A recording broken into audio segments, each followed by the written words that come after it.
extra money, no extra stress, no extra worry. If I don't So ayan, habang hindi pa nakakaalis ang isa naming kasamaan papuntang malayong lugar, ay gumawa kami ng remembrance para sa kanya. At yun ay sayaw. Sa sayaw kasi doon kami nagkakakilala. Naging magkaibigan, katropa.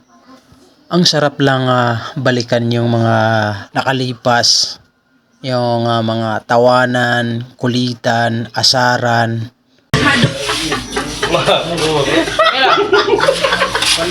Nakakalungkot lang isipin na hindi na may babalik yung dating grupo. Kasi siyempre yung iba may pamilya na. As choreographer nila, nagpapasalamat talaga ako na kahit papaano hindi nila ako nakakalimutan.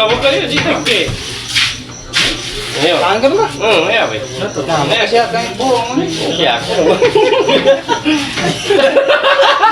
Pamadyadin ko sa yakin yun. Uy, Actually, matagal na namin ito hindi nagagawa ang magbanding ng ganito or mag-practice ng isang sayaw na sama-sama kami. Yung iba tumaba na at hirap nang gumalaw. If you're done with your ex, move on to the next. If you're done with your ex, the only ex I want is extra money. No extra stress, no. Wata ni mo ito mga